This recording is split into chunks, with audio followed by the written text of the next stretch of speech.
Tapi bagaimana makan itu justru membuat kita dekat kepada Allah? Ya, pertama kita pada saat makan itu kita ingat Allah yang berikan kita makanan ini. Jangan dimakan sebelum ingat kepada Allah. Ketika kita makan, kita nikmat, syukuri nikmat Allah. Syukuri nikmat Allah Ta'ala itu. Nah, kemudian hindari yang syubhat. Misalnya kalau ada sebutir saja nasi yang jatuh, pungut dia. Kalau dia kotor, bersihkan lalu makan. Lalu kita makan. Ini kadang-kadang sekarang ini karena banyak beras, banyak beras, justru lebih mahal beras daripada nasi. Kalau sudah jadi nasi kita sia-siakan, tapi ketika menjadi beras kita pungut walaupun sebutir. Ini ibu-ibu yang ahli beras. Kalau jatuh dari keleong sebutir kita pungut dia. Tapi kalau jatuh 1 sendok berupa nasi kita biarkan, biar sudah jadi makanan makanan semut. Mungkin kalau kita makan semut kan boleh-boleh saja, ya. Tapi itu kadang-kadang bisa membuat kita tidak beradab kepada Allah Subhanahu wa Ta'ala. Kita dikatakan suruh adab kepada Allah Ta'ala. Nah, kemudian kalau kita makan, seringkali kita tidak berpakaian yang bagus, tidak berpakaian bersih. Kadang-kadang hanya celana saja yang dipakai pada waktu makan. Dadanya kelihatan, pahanya kelihatan. Ini bagi laki-laki itu udah masalah di sawah ya, di sawah. Tapi kalau balut Abdul Halim, dia ajarkan kepada tukang-tukang segala itu, pakai ini kalau makan itu makan. Nanti pada waktu turun tanah ya berpakaian turun tanah. Tapi pada saat makan ini pakai pakaian yang bersih. Pakai pakaian yang bersih. Bila perlu mandi dulu baru makan. Ini kadang-kadang masih raupnya itu makan. Ini ibu-ibu yang suka lowong misalnya. Kalau mandi bila perlu terlebih dahulu pakai pakaian bersih. Makan karena apa? Di saat makan itu semuanya kita sedang berhadapan dengan Allah, karena Allah yang bikin itu nasi. Allah yang bikin dia nasi. Nah, artinya seperti tadi itu, jangan ketika kita melakukan hal-hal yang mubah menurut hukum syara justru membuat kita lalai kepada Allah Subhanahu wa Ta'ala. Tidur misalnya, boleh kita tidur. Kita tidur itu boleh menurut syariat adalah hasan. Tetapi jangan tidur itu justru membuat kita menjadi melupakan Allah. Bagaimana kita tidak lupa Allah, kita tidur. Artinya pada saat kita akan tidur itu kan ya adalah yang kita diajarkan oleh Rasulullah, kita baca-baca. Bila perlu wudu sebelum kita tidur, lalu sholat 2 rakaat badiah wudu, kemudian kita baca seadanya, lalu kita tidur sesuai dengan cara tidurnya Rasulullah SAW. Rasulullah juga dia bisa tidur pulas dan mengeluarkan dengkur. Dia bisa kerap dengan Rasulullah SAW. Tetapi ya jantung kita ini kan tetap zikir, Walaupun saat itu rohul yakazah kita pergi, hanya rohul hayat yang masih. Rohul yakazah ini membuat kita ingat dan sadar. Sedangkan rohul hayat itu lebih umum, dia untuk bisa menjadikan tanda kita hidup. Walaupun kita tidak ingat apa-apa, itu yang menyebabkan kita mendengkur. Nah, mendengkur ini ada hikmahnya. Untuk apa? Untuk mengusir nyamuk yang akan masuk ke hidup kita. Mengusir temayong, misalnya mengusir semut. Makanya kita mendengkur supaya takut itu semut masuk ke dalam hidup kita. Apalagi ya orang Arab kan besar-besar itu lubang hidung. Dan pada waktu itu tidurnya jarang yang tidur di dipan, banyakkan dia tidur di atas spray, di atas tanah yang tidak teratur seperti sekarang kita tidur kadang-kadang di atas spray yang bagus. Jangan sampai hal itu membuat kita menjadi terlena. Ya tidur seadanya lah, tidur seadanya, sekedar untuk beristirahat, kemudian bangun untuk ya ingat kita inilah mengabdi kepada Allah.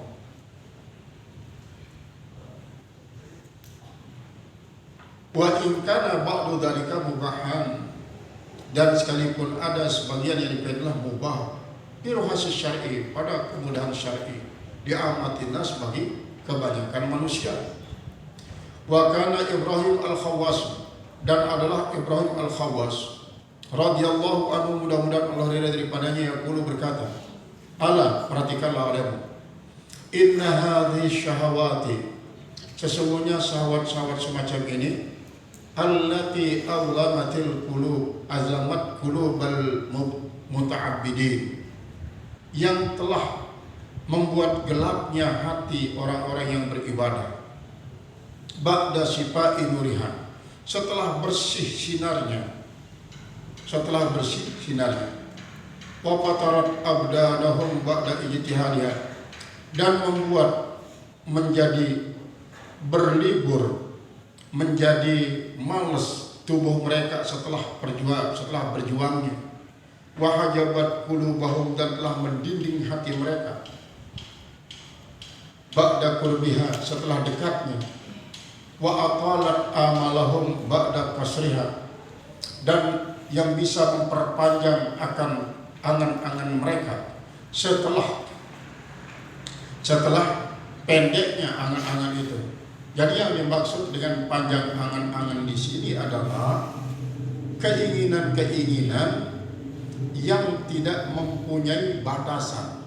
Artinya begini, dia terus berencana, tapi tidak pernah diakhiri rencana itu dengan itu. Faiza azamta fatawakkal ala Allah. Nah, kita sudah berencana bagus, matang ini kita rumuskan sesuai dengan rumus, sesuai secara profesional, sesuai dengan analisa macam-macam lah kita rumuskan.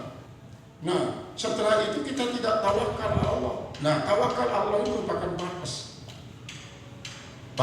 Kita tidak batasi. Nah, ini namanya tulul amal. Bahkan ada yang mengartikan tulul amal ini secara sederhana, yaitu bercita-cita terlalu tinggi, tidak pernah punya batasan. Misalnya kalau anak-anak kecil, anak kecil, cita-citanya memang kadang-kadang terlalu tinggi, tidak sesuai dengan keadaan. Misalnya dia tidak kamu ingin jadi apa? Ingin jadi profesor. Itu namanya adalah tulul amal. Nah, tetapi kalau cita-cita yang sesuai, ya cita-cita apa? Supaya bisa masuk sanawiyah saya. Yang sanawiyah supaya bisa masuk aliyah. Yang aliyah supaya bisa masuk di perguruan tinggi S1, terus begitu. Ini tahapan-tahapan yang tidak dikatakan tulul amal oleh para sufi. Nah, termasuk dalam tahapan-tahapan kalau tarekat Qadiriyah itu kan ada latifah 1, latifah 2 dan seterusnya, latifah qalbi, latifah kulul jasad. Itu tahapannya. Kemudian kalau Naqsabandi pakai suluknya ini begini, suluknya begini.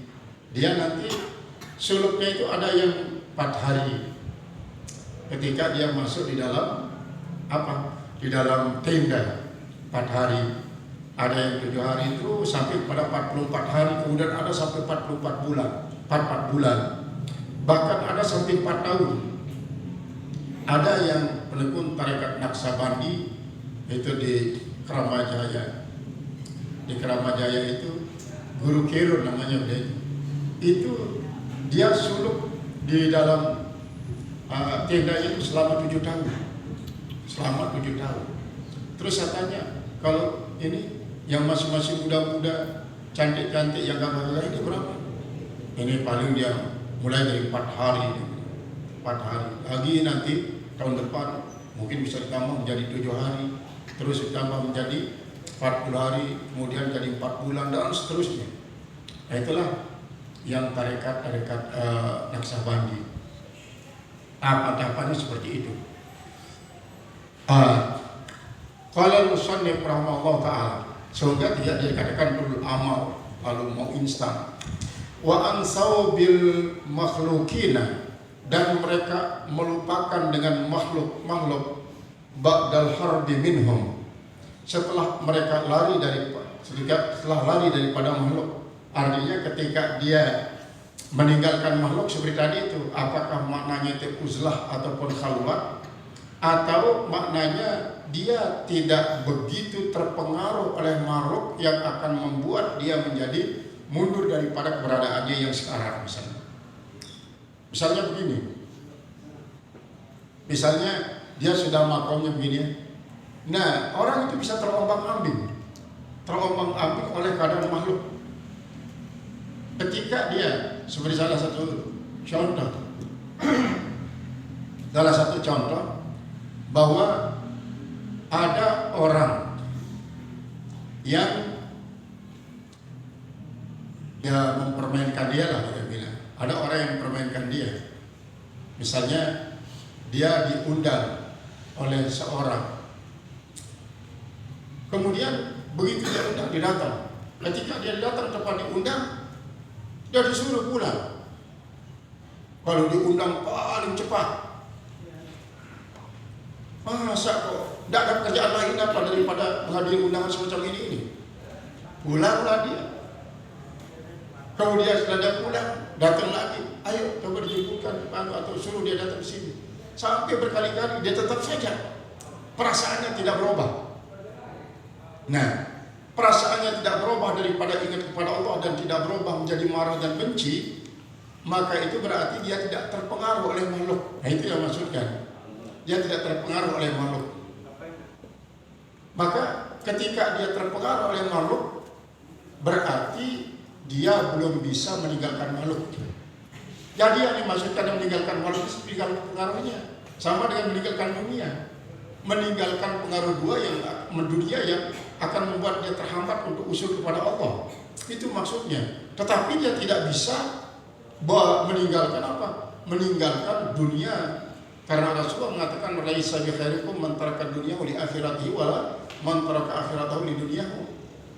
Tidak dikatakan bagus orang yang meninggalkan dunianya karena dia ingin mengejar akhirat semata-mata. Ini hadis muhkamah, bukan hadis mutasyabihat.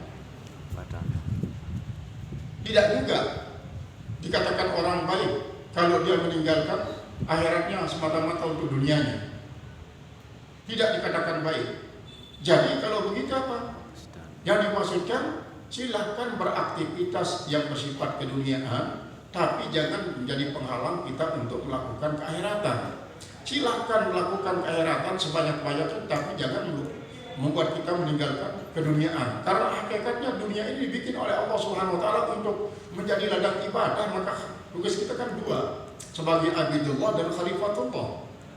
Tugas abidullah itu adalah untuk mentraining fisik kita supaya bisa melaksanakan tugas sebagai khalifatullah, dan tugas sebagai khalifatullah itu adalah membuat kita untuk mencari bekal agar kita melaksanakan tugas sebagai abidullah. Jadi dua-duanya saling tafawud.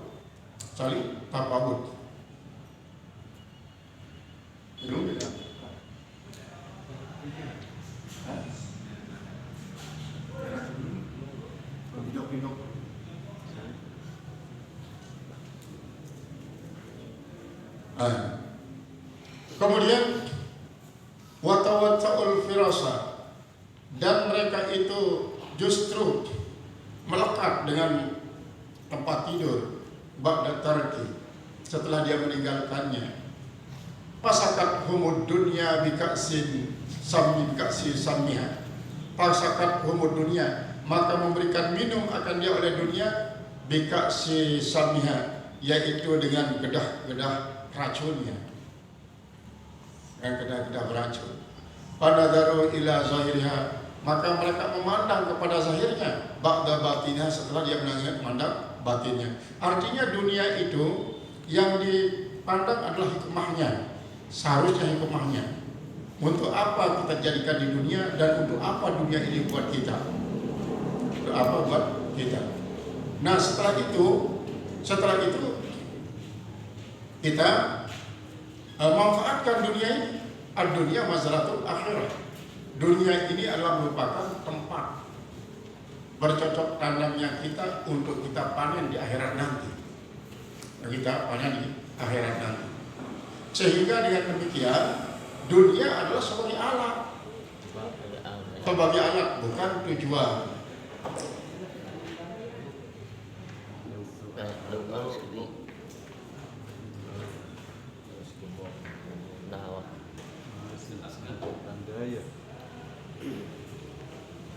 Qala al-musannif rahimahullahu ta'ala, fanadharu ila zahirha ba'da batiniha, maka mereka memandang kepada zahir dunia setelah memandang batinnya. Panamu ba'da syahri, maka mereka tidur setelah berjaga. Artinya dia mengganti aktivitasnya terus berjaga dengan tidur pula, stok tidak pernah berjaga. Wasyabi'u ba'dal ju'i, dan dia sibukkan dirinya dengan kenyang saja setelah dia sibukkan dirinya dengan lapar. Nanti di sini ada kisah Nabi Daud yang ditegur oleh Allah Subhanahu wa Ta'ala supaya dia melakukan seperti ini, lawan-lawan daripada yang sifatnya dunia ini. Waqtasabu ba'dal urya, dan mereka itu menyibukkan dirinya dengan usaha setelah dia mengosongkan diri daripada usaha. Tasawuf, bukan tasawuf. Mereka itu berpakaian setelah bertelanjang. Artinya bukan bertelanjang seperti buka aurat. Maksudnya adalah dia mungkin memakai pakaian yang membuat dia menjadi tamazzuh. Jadi tamazzuh ini berbangga-bangga diri. Sementara dia sudah mampu untuk apa? Memakai pakaian hanya sekedar untuk sebagai kewajiban menutup aurat saja. Tetapi ini bukan berarti makna daripada dia bertelanjang lalu sana kemari, dia hanya pakai celana dalam saja. Seperti memang Habib Ja'far itu masih sampai sekarang. Habib Ja'far itu yang Habib Ja'far itu ada Habib Ja'far, ada yang Gus Ja'far. Sama-sama orang Maksum ini. Kalau Gus Ja'far itu seorang anak kiai, Habib Ja'far ini yang masih, tapi kalau Habib Ja'far ini dia pakaiannya serem, kumisnya saja dibiarkan panjang, pakaiannya bagus. Tapi kalau Gus Ja'far itu dia hanya pakai celana pendek. Sekarang ini dia pakai celana pendek kemana-mana.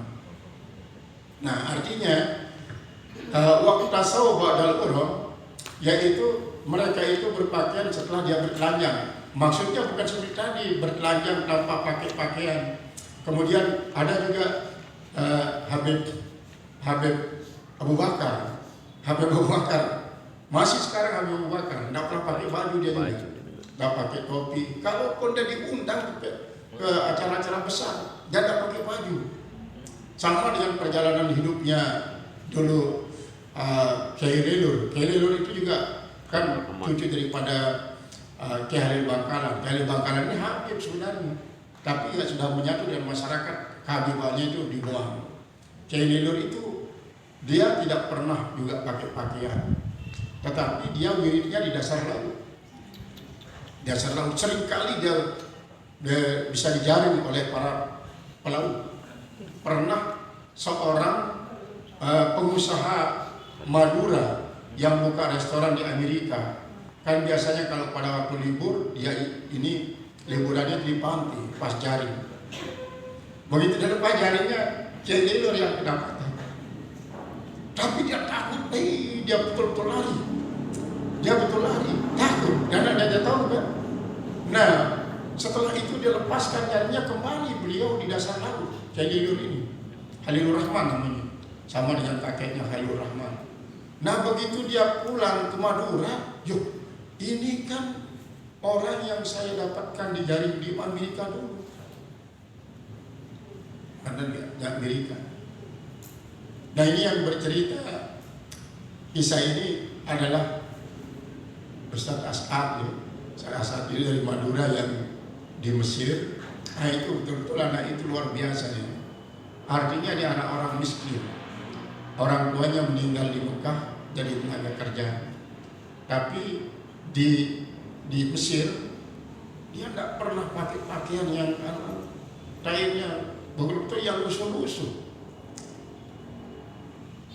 Akhirnya seringkali dia disewalah oleh mahasiswa Malaysia untuk ngasih masak makanan ketika mereka pergi kemana-mana. Itu kerjaan. Dan dia terampil. Dia kalau masak ya kayak perempuan. Kalau ada teman-teman dari Lombok juga ada Rohan diundang saat ini.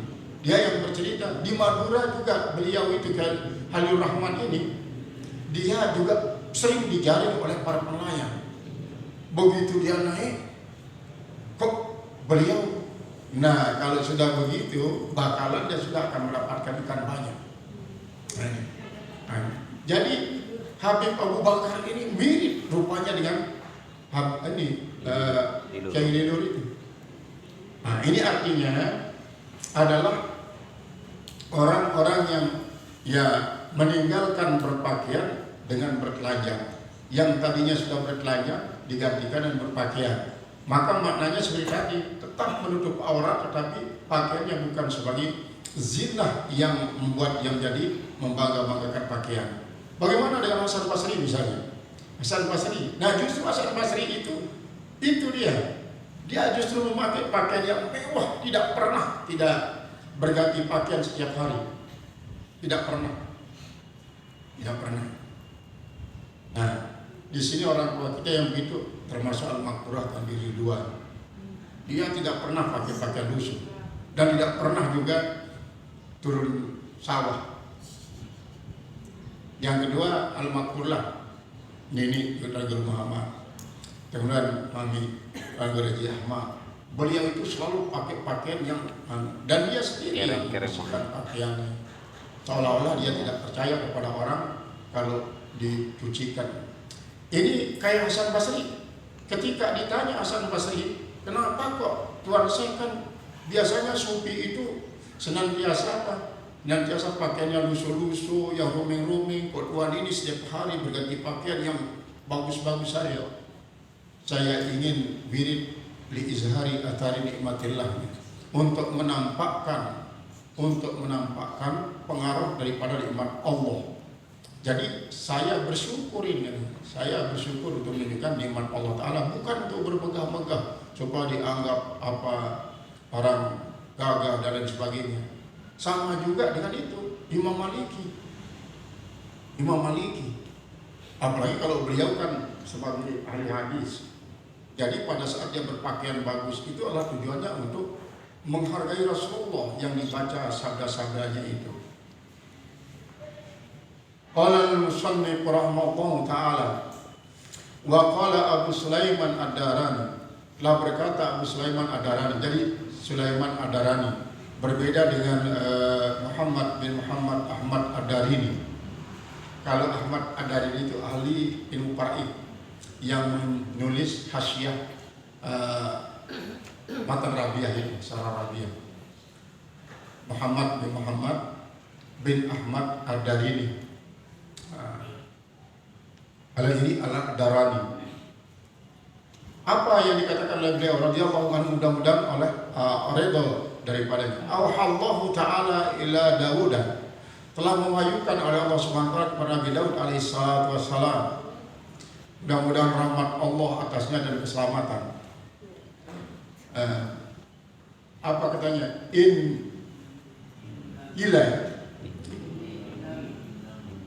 Ini sesungguhnya saya innama khalaqtus syahawati lidu'afai khalqi.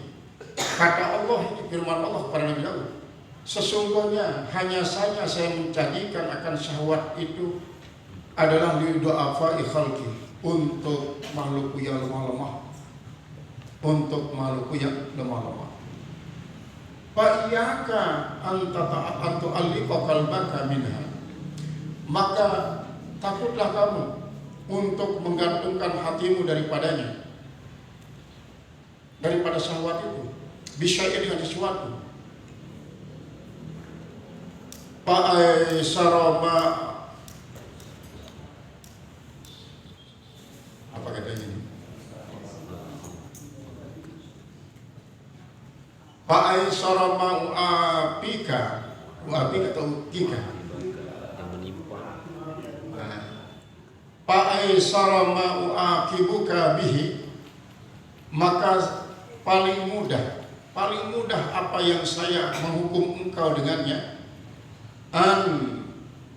an sakha halawata hubbi bahwa saya akan merubah manisnya cintaku min kalbika daripada hati engkau.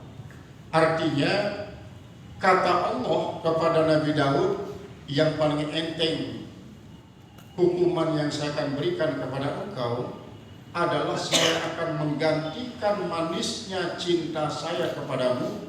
Artinya cintamu kepada saya itu saya akan robahnya, sehingga kau tidak merasakan nikmatnya kau mencintai saya. Itu kata Allah kepada Nabi Daud. Wa fi akhbari Daud alaihissalam, dan pada beberapa kabar tentang Nabi Daud alaihissalam, ya Daudan, hai Daud, tamassak bi kalami, berpeganglah kau dengan ucapan saya. Wa khuz min nafsika li nafsika, dan ambillah dari diri kamu itu untuk dirimu. Ambillah dari dirimu itu untuk dirimu. La tu'tina minha, yang kau tidak akan memberikan daripadanya. Fa'ahjubu mahabbati, fa'ahjuba mahabbati, maka saya akan mendinding kecintaan saya angka daripada engkau. Jadi Nabi Daud disuruh ambil dari dirimu untuk dirimu, dari dirimu untuk dirimu. Maksudnya adalah bagaimana kau memanfaatkan akan dirimu itu untuk membahagiakan dirimu. Artinya kau taklukkan nafsumu adalah untuk kau jadikan nafsumu itu menjadi dekat kepadaku. Jadi kata nafsu dalam hal ini adalah dia termasuk jinas tam. Maka nafsu yang pertama adalah nafsul amarah bisu maksudnya. Sedangkan nafsu yang kedua adalah hakikat dirimu sebagai nafsul mutmainnah. Nafsul mutmainnah. Sehingga kau harus atasi nafsul amarah bisumu itu supaya kau dapat menghidupkan akan nafsul mutmainnahmu. Bila perlu nafsul marhamah, nafsul mardiyah, nafsul radiyah. Sehingga kalau sudah nafsul radiyah, itulah yang udkhuli fi ibadi wa udkhuli jannati. Kemudian putuskan syahwatmu ilayya kepadamu, kepada diriku. Artinya keinginan-keinginanmu itu hanya satu, adalah untuk dekat kepadaku. Sehingga apapun yang berupa dunia yang ada sekitarmu adalah jadikan menjadi alat untuk bisa menyampaikan kamu kepada diriku. Termasuk dirimu itu jadikan sebagai alat untuk sampai kepada diriku. Fa inni innama, maka sesungguhnya aku, innama abatu asyahawati, hanya saja saya membolehkan memang keinginan-keinginan untuk siapa? Lidha'fati khalqi, yaitu adalah bagi ayat mendapati sifat lil mahzub. Apa itu sifat lil mahzub? Itu bagi makhluk yang lemah. Bagi makhluk-makhluk yang lemah. Bukan untuk orang seperti engkau. Gitu. Ma balul aqwiya ayas'alu syahawati. Bagaimana kelakuan orang yang kuat-kuat? Mereka itu ayyadalu asyahwati, bahwa mereka itu mendapatkan keinginannya. Fa innaha tunkisu halawata minna munajati, yaitu fa innaha tunkisu, maka sesungguhnya demikian itu akan mengurangi akan manisnya munajatku. Fa inni lam urdi dunya li habibi, maka sungguhnya saya tidak menyukai dunia ini untuk kekasih saya. Artinya saya tidak akan membuat kekasih saya itu adalah redha kepada dunia, atau saya tidak menjadikan keredaan, tidak meredai dunia ini untuk kekasih saya. Berarti dunia ini untuk kekasih saya adalah hanya sebagai alat saja, bukan sebagai tujuan. Bukan sebagai tujuan.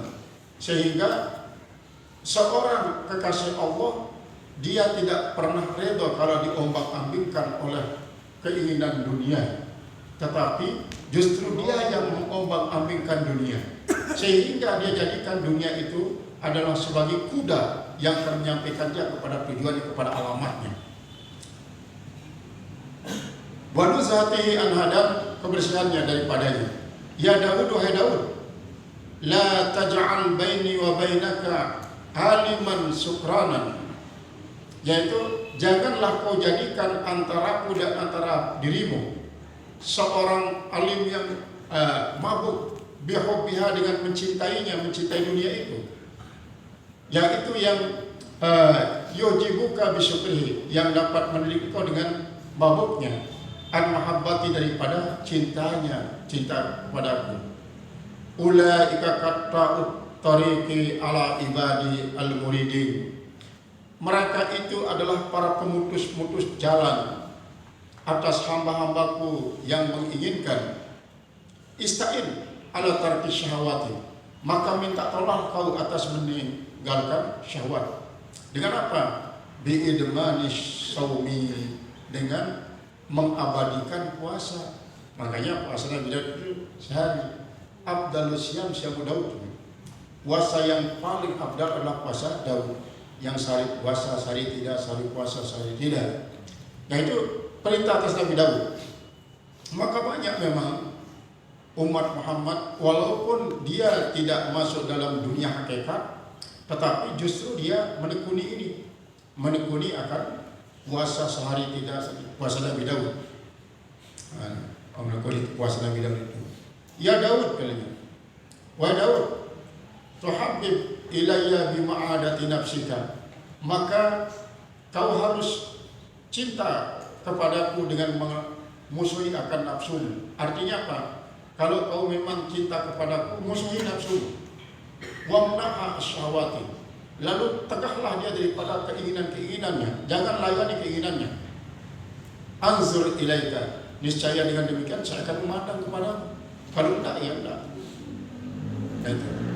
Watarul hajba, dan kau akan melihat, akan dinding baini wa bainaka, antara saya dan antara engkau, marfu'atan, dalam keadaan ditinggikan.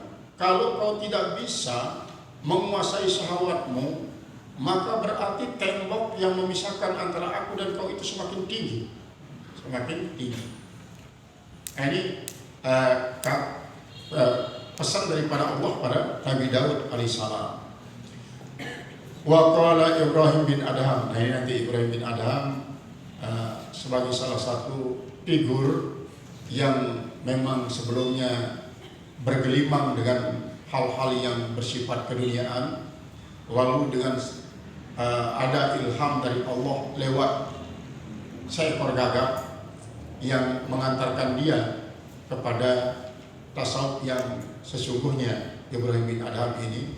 Karena dengan demikian dia copot pakaian kebesarannya, dia berikan jabatannya sebagai raja kepada anaknya, kemudian semua ditinggalkan. Akhirnya dia menjadi seorang sufi besar dan banyak dijadikan ikutan apa yang dikatakan oleh beliau. Nah, sampai di sini kita dulu, kita zikir. Nanti ini niat daripada Ustazah Jakumah untuk mukaram Pak Guru Haji Mu'allim, supaya didoakan oleh beliau untuk bisa mendapatkan haji mabrur. Bibarakatil Fatihah. Oke.